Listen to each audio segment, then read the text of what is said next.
G'day everyone, welcome to Get Lost with a Travel Guide. My name is Ben and boy oh boy, we've got a special guest for you today. All the way in Nashville. She's originally from Gunnedah in Australia. She has, let me look at my notes for a second, 3 top 10 charting country singles, 2 Golden Guitar nominations, top 10 charting album, I think in the Arias, which is the equivalent to like the Billboard Awards. And my favorite bit, if you want to talk about it, is you were on The Bachelor on the TV show. Is that correct, Yeah. Katrina? It's Katrina Burgoyne. How are you? Hey, mate, how you doing? Doing really well. No, Is yeah, that that is is that correct on correct. the What an resume? introduction. Yeah, well, actually, I just got nominated for another Golden Guitar Award, so 3 Golden Guitar Awards now. So haven't won one. I'm a Golden Guitar loser, but What is it? What is a golden guitar? What is that? it is the Country Music Association of Australia. It's like like the Aria Awards for country music. Right. Yeah. That's really cool. um, so yeah, the reason why I want to touch base with you about the podcast, I mean, this podcast is it's predominantly around travel and the idea to really educate people on certain areas or travel concepts. And granted, as we were talking about before, like you're not a tour guide, but what you are is you've lived abroad. Not many people have, like when people go overseas, it's generally for a couple of weeks for a holiday. You've been living in Nashville, Tennessee. Is that right? How long have you been there? Yeah, for 5 years now. 5 years? I know it's been that long. Can you believe it? Jesus. Crazy. I thought it was like, Yeah, oh, so okay. I'm Wow. getting the southern twang in my accent, which is very weird.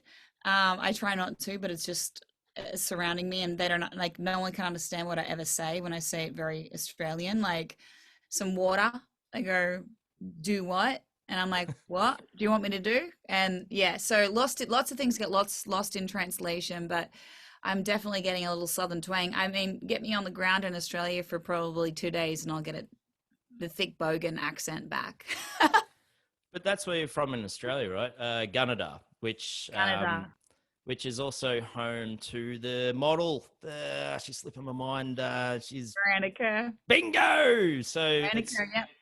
did have you met her? Like I would imagine everyone in town is probably knows everyone. Like with the population of Yeah, I was young. I was thousands. little. I mean, we had done some like community events together back home. She would come into town, and by that point, I don't think she was international at that point, but she like was in like Dolly magazine and like all the sort of big magazines and started to get a lot of notoriety. And she came home for a something, I can't remember what it was, just a community event that I was singing at, and I met her then.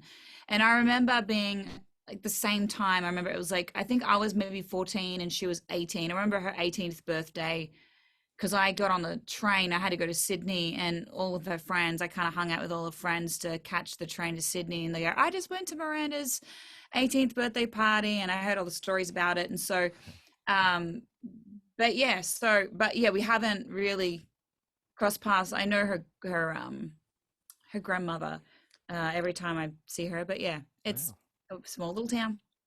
I mean, Australia can be like. I actually know her brother, Matty. Would you There believe you that? go. So Yeah. he was rocking around the Hunter Valley in the vineyards, and I was doing vineyard trips, and like, hey, and yeah, Yeah. Australia, man, small little bubble sometimes for the 26 million people, but we're in New South Wales, in country It New South is. And Wales. I think too, Newcastle is where everyone from Gunnedah goes. It was like, I loved Newcastle. It Yeah, was just like a bigger version of Gunnedah, I've you know. heard that. I've heard because where Tamworth is in country music, obviously it's a couple of years up the road. I think Tamworth's about 50 odd thousand people, but Newcastle, it's around about that 500,000. So, has that more metropolitan requirement in order to, It's like sustain a a career, perhaps. city slash country slash beach. Like you've got everything there in Newcastle. And it's Mm. like still a small town where, you could walk down the street, you walk down Derby Street, you're most likely going to run into someone, It's just like a big country town. Well, when's the last time I you've love been here? Newcastle. Because it's changing. Really? Yeah, it's there's been a Wow. big transition the last probably 5-10 years. And how when's the last time you've immersed yourself in Newcastle? Well, I came home 3 years ago and I was playing some gigs around town, Newcastle, but I didn't do the whole, I came into town for a weekend, played a show and few shows, and was the then light rail up and running then? uh, no. Oh my Ooh, gosh! see Imagine now that. it's like, Where they put the light rail from? oh, it goes like, because like the city design sucks. Like most cities isn't like in a big square grid. This is like sort of on a stretch out along the peninsula. So Wickham is now called Newcastle Interchange, and they've just renamed a bunch of things. So, but as a result, it has this, I think, a bit of a Melbourne hipster and, Newtown to Sydney type vibe. Like there's cafes and bars and everything, and everyone's leaving Sydney and coming up to Newcastle and jacking the housing price is something awful. Oh, So, trust me, I know my brother just bought a house in New Lambton, and yeah, I mind couldn't blown, believe what right? he paid for it. Yeah. Yeah. Yeah. Yeah. But how did you get into Nashville, Tennessee, and why did you go? I was probably 15 years old. I've been singing for like since I was 11 years old, and performing on stage since I was 12. And when I was about 15 years old, someone told me about Nashville, and they planted this seed, which really they planted a curse. And I always wanted to come to Nashville. So I came out when I was 21 years old, and for a month, and I realized that I wasn't good enough. And so I went back home, and I sort of knuckled down and released music and became eligible for the visa requirements to move on an entertainment visa, because it's hard to get into the country too. So there's that you have to kind of tackle. But so then I kind of just went through some life kind of changes, and felt a bit lost for a while. And then it was actually on The Bachelor. I was on this show, and I was like, I thought I was pretty outgoing, but I realized throughout the show I'm actually not that I'm very introverted, and I'm in this mansion with like 30 odd women, and I would just kind of like remove myself and go and sit in the garden and write songs and play songs. And I hadn't written songs in probably 12 months by that point, and I was like, I need to do this Nashville thing. I really need to do it. So I got off the show, and I saved for 12 months, and I came out here for a 3-month time on an ESTA visa, sent myself That's broke. a tourist visa, I think it is. Uh-huh. Yep. Yeah. So I sent myself broke, and I moved out of my little house in Adamstown, Newcastle, put everything in storage, and I came out here. It cost me $10,000, and I was broke because the conversion sucked. Like so basically I paid for the tickets. I landed here with $8,000 Australian, which kind of converted to like $5,000 to survive over 3 months. But the Uber rides were killing me. So I would write songs, and I would walk home with my guitar on my back and my computer in my hand, 6 miles some days, in 40-degree heat, and freaking 90% humidity. It's so humid over here. And would walk 6 miles home because I couldn't afford an Uber. I was so broke. But I ended up going back to Australia and moved back home with my mum. And then I went back to saving again. I saved for another 14 months and finally got the visa. I moved on out here with $15,000 American, bought myself a crappy little car, and I moved to a country where I can only make an income from singing and music on my visa restrictions, and then like just sprinkle on top moving to the most competitive music city in the world. So I just kind of like, I did it on a nickel and dime, and somehow, thank God, I made it happen. But there was times where it wasn't going to happen. Yeah. All right. I've been to the States 4 times, and shout out to my ex-girlfriend if she's watching this. I was looking into potentially relocating, and it was a nightmare. So well done on. I'm not talented enough to get the entertainment. Where were you thinking? Where were you thinking of moving to? Well, it's Los Angeles on it. She's from LA, which I hated. It's terrible. It's a place to live. And then we're thinking about San Francisco, and clearly didn't happen because here I am in Australia. But Nashville, you said it's so I prepared a few things on Nashville. I've been in the States 4 times. I've never been to that part of the United States. It fascinates the hell out of me. Have you been to the South at all? No, that's the thing. Like it's a Okay, huge so where have you country. been in the States? Some of your visits. I went to New York. I spent about a month in Florida. just chilling. Oh, yeah. I've been to California a few times because of the ex-girlfriend, and Seattle. I went to Seattle. Yeah, I was okay, up in cool. Canada and well, that's North America, but I snuck down into Seattle to pick up on some music vibes. If anything of grunge was left over, Nirvana, Soundgarden, Pearl Jam, and I couldn't find a bloody thing. So it Wow. was a great experience, but I went to some grungy bars and no one was playing anything even remotely. The grunge is dead. It's finished. It's over, which is kind of good. But the maybe you can shed some light in this because I was just looking on Wikipedia. That's the only bit of research I've done on Nashville, Tennessee. It's quite limited.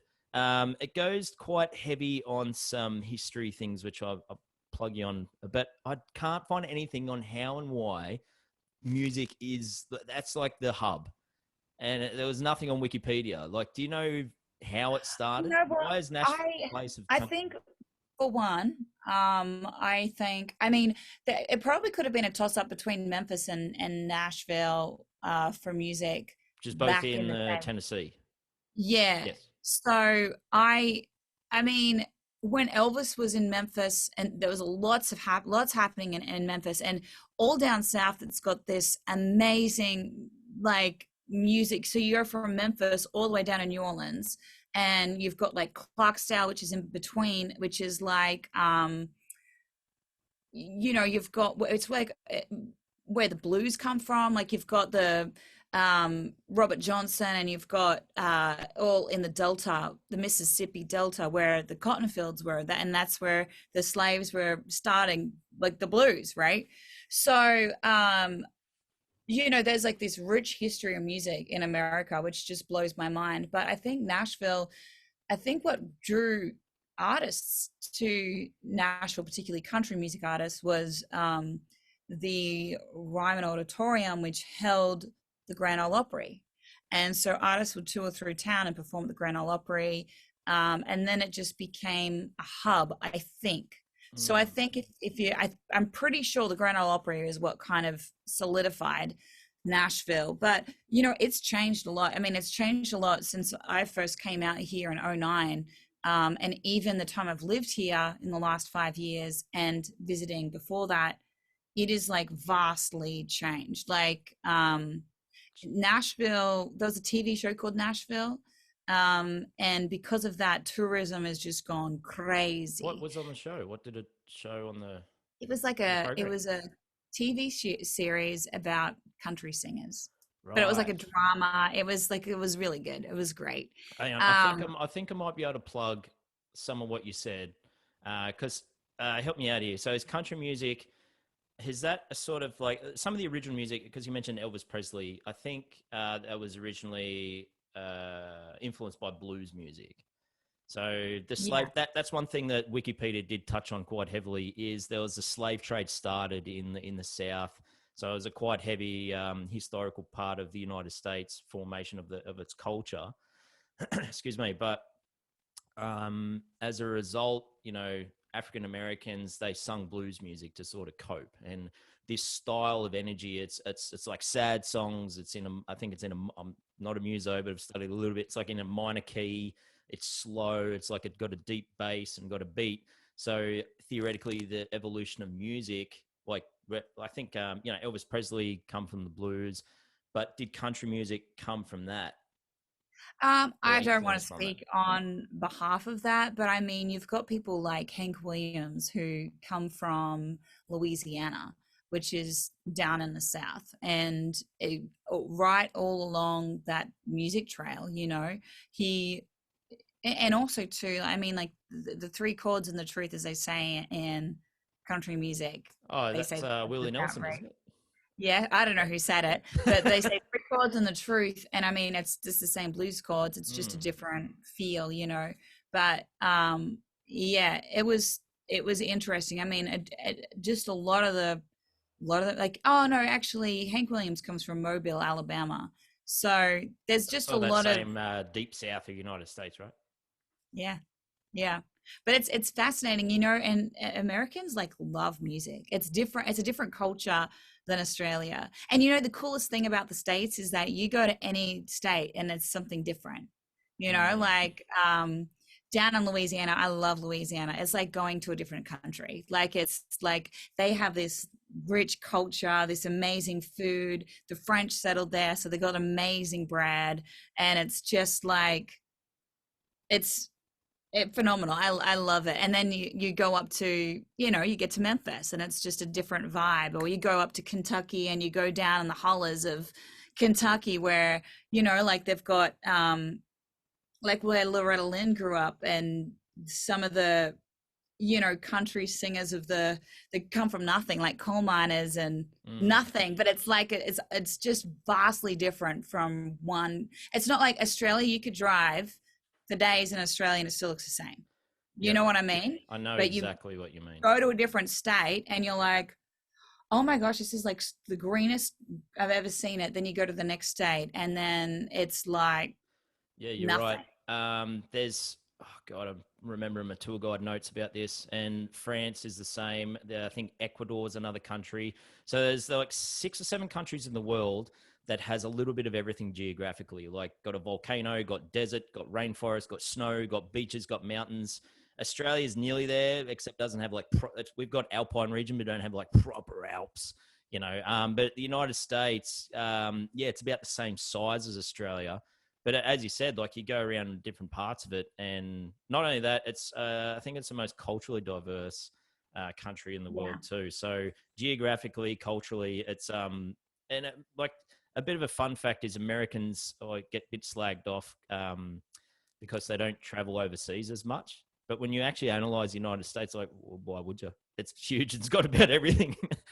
Yeah. Anyway, it's so funny. I mean, and it is so funny. Like Americans, it's got a small percent. Like it's like under 40%. I don't know, but it's like not a lot of people have passports. Like majority of people don't have passports. And I'm going, that is just blows my mind. But you go down to Florida. We were in Florida a few months ago, and it's like, well, you've been there, right? It's just like a warm bath.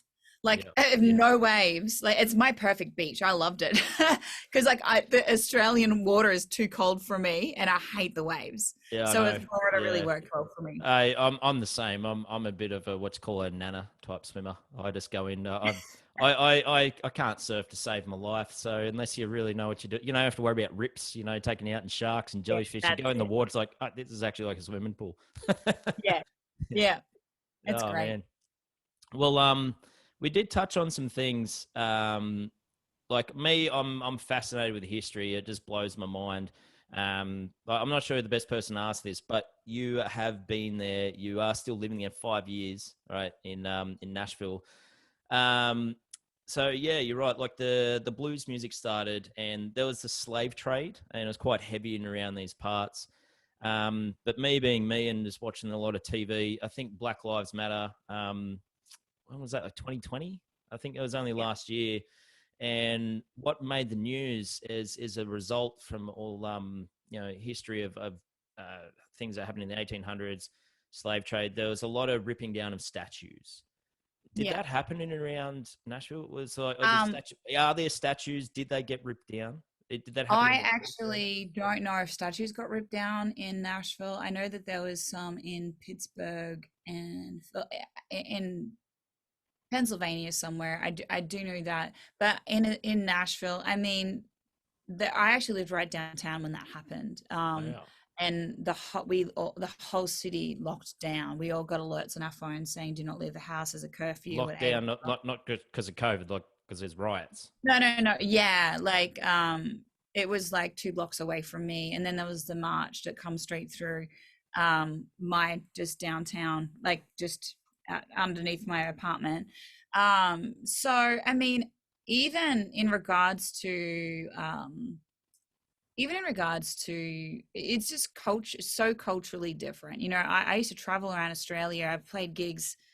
I'd travel and sleep in my car. I'd do whatever I had to do, and I've always felt safe. I always felt super safe. I mean, this is a country where like I do not pull off on the side of the road and check my tires. Like there's particularly one highway which I've heard so many horror stories about, the Bluegrass Highway in Kentucky. If I'm ever traveling like after a gig at night, which happens about once a month, if I have a flat tire, and I have had a flat tire, and I did stop and I learned my lesson. So I pulled over on the side of the road one day, and in the middle of the night, sorry, and I had my boyfriend on FaceTime, and he said, if anyone pulls over, get in your car and go.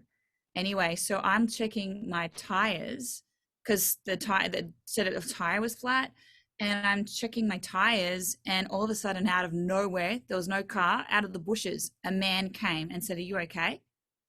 And I'm like, yeah, I'm fine. And I got in the car and left. But I've heard of people, like, bad things happening on that highway. And so now it's like I never pull over on anywhere. I always go to a gas station. It's just a different, you have to kind of think, like, I'll walk around different.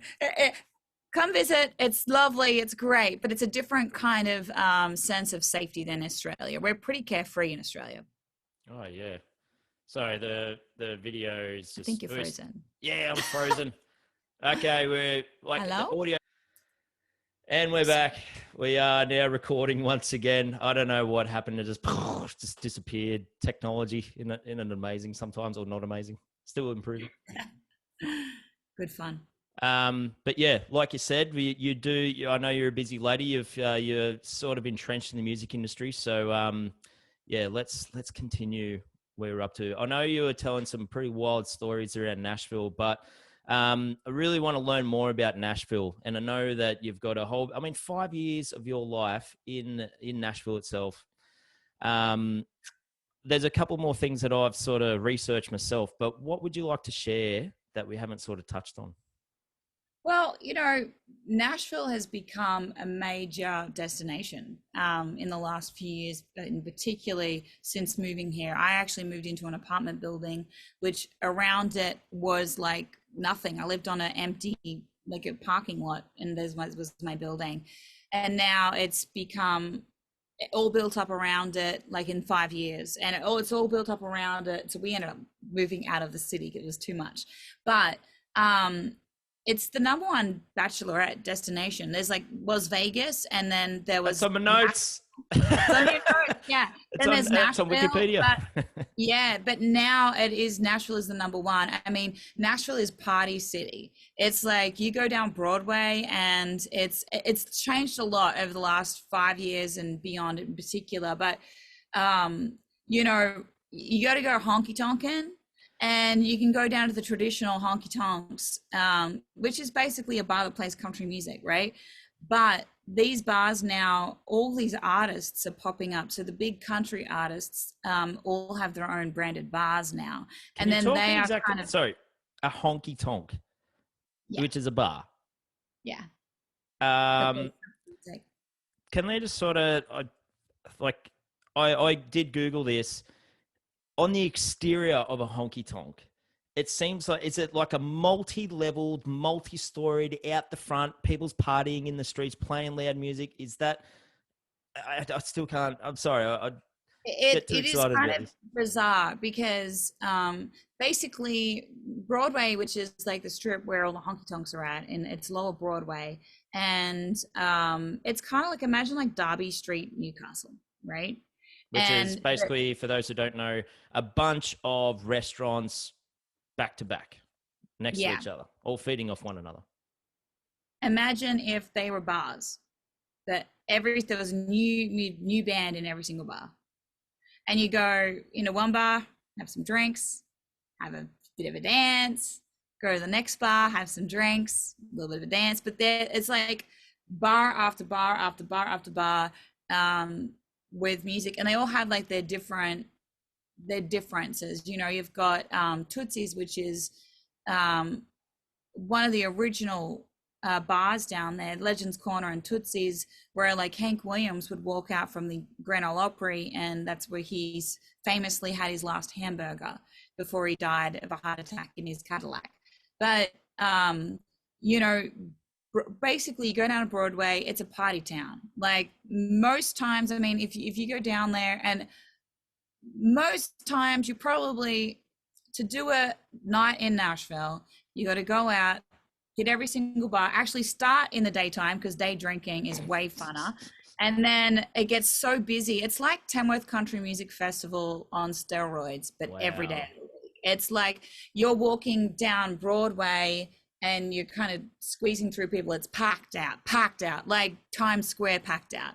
Maybe not that many, but it's crazy. And there's country music and bands and all those things. And then there's other bars now which have come along, which are they've got like a honky tonk bar, and then above it it's a nightclub, and it's kind of a bit more modernized now. And you've got rooftop bars that just overlook the city. Yeah, but it's just it's a good fun time. And then now they've actually bought a shopping center down to Broadway, so it's kind of like a mini it's like a mini Times Square where you've got all these shops and stuff in this one little section. And it's funny because they've got the big billboards there and they're just like advertising like cowboy boots and stuff. So it's like the country Times Square. Wow. That is Yeah, it's exactly, changed a I'm lot. glad you touched on that, because that is absolutely something truly unique about Nashville. It sounds like it's something you probably couldn't find anywhere else in the world, but is all the music country music, or are they like R&B, hip hop, rock, or is it a I big mean, country focus? um, country music is so diverse now. I mean, mostly if you're saying any kind of music that's real, like not like a lot of the rockers from the 80s, came to Nashville, like Mutt Lange, who produced Def Leppard, produced and AC/DC produced Shania Twain. So a lot of the rockers from the 80s that sing those classic hits are all musicians in Nashville now. If you play a real instrument, Nashville's the place. Like if you're not doing beats and tracks and rap and all that kind of stuff, Nashville's the place. So like any genre, like you go downtown, if you didn't like country music, you would go downtown and you would still have the best time because they sing classics. Like anything that you're holding a drink and you can't help but want to sing along to, we'll sing it. That's just what they do.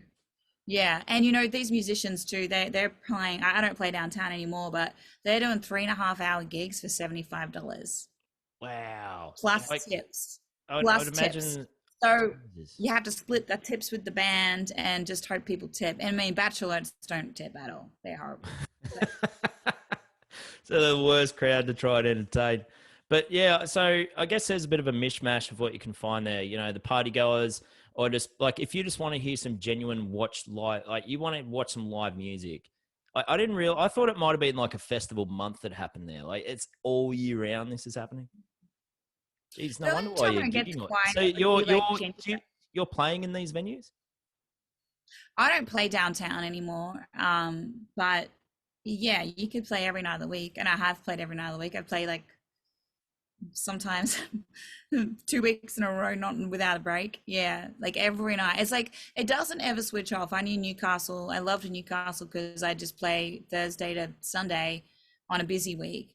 Whereas in Nashville, it's just like you can like my busiest days. I play every Monday, Tuesday, Wednesday. Every Monday and Wednesday is like every second week, and then Tuesday I go to Louisville, Kentucky. So and then weekends are kind of quieter for me now. It's just bizarre how that happens. But or I go out of town to play shows, but I don't do the downtown thing anymore. But it's funny. It's like you've got the party scene in Nashville. You've also got a part of the party scene. You've got these things called pedal taverns. So basically, like there's this like bar. It looks like a bar, but it's on wheels, and everyone like They're the best things. and they like go along in the wheels. They pedal this Yeah, tavern yeah. and drink alcohol. So they got these Until pedal they get a taverns that hill. go around town. Yeah, well, they go down the hill and Yeah, then yeah. they get back up the hill. Someone tows them back up the hill. But then you've got party buses that go around. I've been on some crazy party buses. There's party buses that have, like my big red tractor, and it's like this tractor trailer, like an actual tractor with a trailer on the back of it, and people are sitting with hay bales and getting drunk and woo! It's like woo girls, and they have music blasting. So like when I was downtown, they normally start about 10 a.m. So like it's like Oh, that's pretty late. yeah, I mean like it, but it's like downtown, 10 a.m. they're starting partying, and Wow. that's what happens. And then there's like the shopping. There's lots of good food and restaurants here in Nashville. How do you But find then the safety element of it? Like that to me in Australia, if I heard about people just starting partying at 10 a.m. When the sun goes down, like we drink to excess in Australia. Like binge drinking's. It's like you're a good drinker. what? Are people There's, sort of a bit smarter about it? I mean, I will never forget one day, one of my favorite bars in Honky Tonks downtown was a place called, it's Trailer Park. I think it was called the Trailer Park or something like that, right? You walk in, it's got AstroTurf, it's got flamingos, it's got, like it was a trailer park. They made it look like a trailer park. It wasn't trailer park, it was something, but they made it look like a trailer park. And they had all these jugs that you could buy super cheap. They were the cheapest alcohol in town, down on Broadway, and you get a drink for $12 US downtown per drink. So it's like quite expensive to drink. Yeah. Yeah. So, but I never forget this guy. It was like the college bar almost. You walk in and it's just like college kids, like a movie of American college kids. And this kid was like, you've got like picnic tables because it's a trailer park, right? But it's a trailer park theme. I just remember this kid was like standing across two tables and just going like this and like this, like sculling these jugs. But it is definitely a good time. I think when I first moved to town, I was super naive. So like very super naive. Like I have walked home very intoxicated by myself many times from Broadway. And I used to live on 11th Avenue and Broadway finishes at 5th. So I'd walk the 5 blocks home. And I was safe, but I would not ever recommend it now. And I mean, it has changed a lot too. Like it's not really it's not safe like it used to be. And even like Uber drivers, I have been propositioned by Uber drivers before, and I'm like, I've messaged my friends and I've just been a little intoxicated. And I said, if I don't come to like, I send my, you know what I mean? I'll text my friends and saying, something fishy's going on here. Playing it safe. Yep. Yeah, but I actually don't go out much anymore. My party days are over, unfortunately. But there's this bar downtown, it's called the Diner, and it's off Broadway. And basically the deal is like, if you do Broadway right, you go out. I haven't had as much fun as what I did on Broadway, but you go out and then you normally end up at the Diner at the end of the night. And when I mean at the end of the night, I mean 2 in the morning when all the bars close. 3 in the morning you end up at the Diner, and then you can drink. They have a 24-hour, they're open 24 hours, but can not serve alcohol from like 5 to 6 a.m. And so you get to like there. I have walked home as the sun's coming up from the Diner. So yeah, so but it's good fun. But if you're not a partier, it's still a great town too. There's so many other things. There's so much history. You've got the Grand Ole Opry. You've got so much country music history. They've It's a city of like 2 million people. It's huge. It's about the same size of Perth. It's bigger than Adelaide. It's funny. I mean, there was like, I think it was 1,200 people a week come to Nashville, and like moving in, and I think it's increased. But so can you imagine that accumulating even since the time I've been here? I came to town and I felt like it was just a little bit bigger than Newcastle, right? And I know it was a lot bigger than Newcastle, but it felt like it was just a big country town. I would walk anywhere and see anyone I knew. And I mean, it still kind of is the same, but like Broadway now, it's so dense with tourism that like it's so many tourists, so many bachelorettes, so it's crazy. I know you've it's sold like it. Las Vegas. You've sold it to me. Like it's a part of the states that it's huge. I mean, there's like 300 million people. It's bigger than bloody Australia. Trying to get around it, it's going to take you a lifetime just to experience the states alone. It's on my to-do list. You've absolutely sold it in such a good way. they should give you the keys to the city. You become a bit of an ambassador. I mean, think about the message you're explaining. It's like everything. I sound like I'm an alcoholic. Like, oh, just go fun. But I mean, it's historically, me being the bloody tour guide, it seems there's so much like of a mishmash. Just meeting, I think, the Americans. Historically where it was and where it's up to now. I mean, where it could be going moving forward. Like, it is that party town. It's a bachelorette town. I love that word honky tonk. I just like saying that word honky tonk. But the whole bar scene, the pub scene, the country music scene. I love destinations that are truly unique. You can go to a bunch of cities around the States and it's a similar vibe to this. It seems like it's got its own identity, and that in itself makes it a bit of a standout. And when are you going to come back to Australia? Are you going to come back to Australia? Can you come back to Australia? Is it? I How long's it can't come been? back to Australia right now. I haven't been home for 3 years. Wow. So just right now, it's like for me to go home.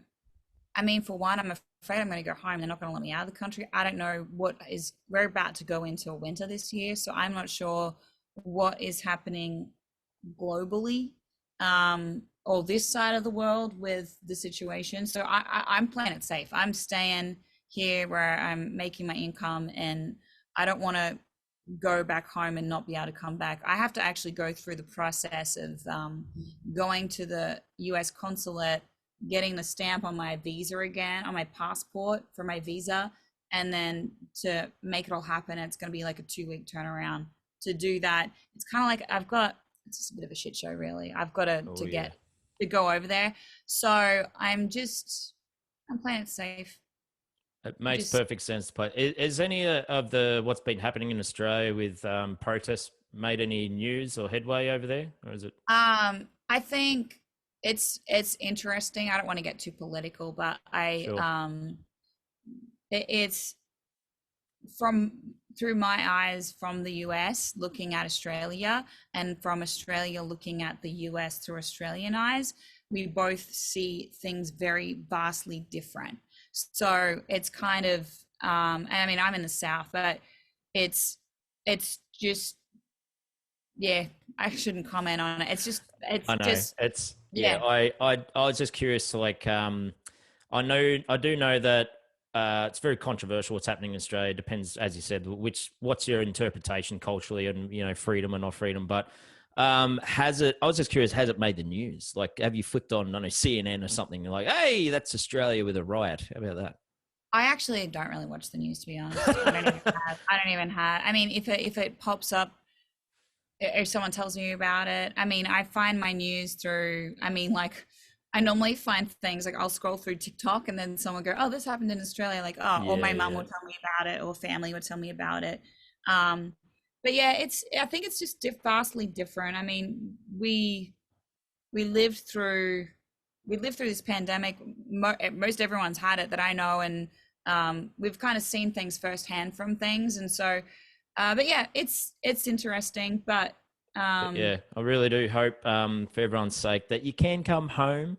Yeah, I miss my politics mom. I'm a aside. Yeah, I mother. know. Like, I mean, I sort of feel for you. Like, you want to head home, you want to see your friends and family and see Newcastle and the evolution of Newcastle, but it's so hard for you to do that despite, chasing your dreams. And I mean, flights are ridiculously expensive too. They're so ridiculous. I know. It's super challenging, and someone like myself, I was in the international tourism game for a number of years, and that, when people say, "Oh, we're back to normal," it's like, not for me, and certainly not for yourself. It's certainly a and lot that's of like, people are like, "Oh, we just locked down for 2 weeks." I'm like, yeah, I was unemployed from March through till October last year. So it's like the 2-week lockdown was, most of my year of non-working. So, but yeah, you know what? So many good things come out of forced time off as well. I think, although I couldn't play shows and couldn't travel and couldn't do all the things that let me up, through that process, I focused on, like, we ended up recording music, and we just made an album throughout lockdown and all those sort of things that we're always too busy to make time for. So I think regardless, we're all ending up exactly where we're meant to be. I always believe that you're always where you're meant to be. So it's I love that. I'm a believer of fate, 100%. But I also believe that you're the master of your own fate and the creator of your own destiny. And I tell you, and we're just going to wrap this up because I know you're a bloody busy woman. Speaking of destiny, I take my hat off to anyone, no matter what your craft is, that you're going to try and chase dreams, no matter what that is. Like, majority of the people, not trying to disrespect anyone, but most people in life try and play it safe. Choose a 9-to-5 stable type role and, don't take any risks in life. And I tell you, and I respect anyone who takes some risks, to go on a TV show, to music. To put this in a bit of perspective, I think this is a fun fact I learned many years ago. Less than 1% of people who learn how to play an instrument can actually make money out of it. And when you break that down, less than 1%. It's like, think about all the people that can play. I play guitar. No one's going to pay me to do it. I suck, but I play for myself for a bit of fun. Like, I know about 50, 100 songs on guitar, but I'm not good enough to make a living out of it. And not only that, you have crossed overseas, and there's a lot of chasing dreams. I think you are living in the dream in a way. Like, you've set your mind to it. And people go, well, that sounds a bit risky. And you're like, well, I'm going to do that. And I'm like, well done, and full on respect for you for doing that. That's it hasn't been easy, but one thing I think, we just went down to Florida to film a music video, and one thing I think, like, when it comes to like putting this music video together, I was like, oh man, I could do the music video if it was local, but like, to go to Florida, that's going to cost me about $1,000 to get down there. And by the time I paid, my boyfriend does all the music videos as well. He's freaking talented. He didn't do any of this until COVID. So he became a producer and he makes music videos for record labels now. And that was all in COVID, right? Yeah. So I had to pay for the flights down, and when he makes my music videos, I make sure it's no expense to him. So, I covered his airfares and the accommodation and food and all those things. And I'm like, one thing is that you never look back. I mean, like, sometimes things can be tight, right? Super tight, like financially, but you never look back and go, man, I'm really missing that $250 I spent on that hotel room, or whatever, those little things that kind of, you kind of just move on and make it work. And it's just like, leap and the net will appear. But it hasn't been easy, and it has been very, very stressful at times when it's been financially hard. I couldn't afford to move over here. I just did it. That's a beautiful thing. Like, most people choose the merry-go-round in life. Handful of people choose to go on the roller coaster, and you've had highs and lows, and that's the journey. And I think, me personally, you get more out of that. You look back and I think the roller coaster is the way to go. I tried to live the merry-go-round life, and I was actually struggling with depression. I was like, all right, if I'm going to live, I'm going to freaking live. So, and that's my motivation in anything I do. It's like, can I live with myself? Can I live with the regret of not doing it? And if the answer is no, I go do it. And I no doubt you're going to look back, kicking back years time, rocking chair. And I think, Did you say a year's time in a rocking chair? When you're retired, you know what I mean? Like, when you're talking to your great grandkids about this story, and it's what an exciting story. I think it's very interesting. So respect to you. If I had a hat, it's coming off. Oh, I appreciate it. Thanks for having me today. I really appreciate the chat, and it's good to hear an Aussie accent. Hopefully I got mine back a little bit. Well, mine's thick as, mate, from Newey. Come on, country Australia. Love it. Well, I really appreciate your time and energy, and I look forward to more of your TikToks, because you're kicking goals on that as well. Mate, I appreciate it. Well, you have fun. Thanks, Katrina.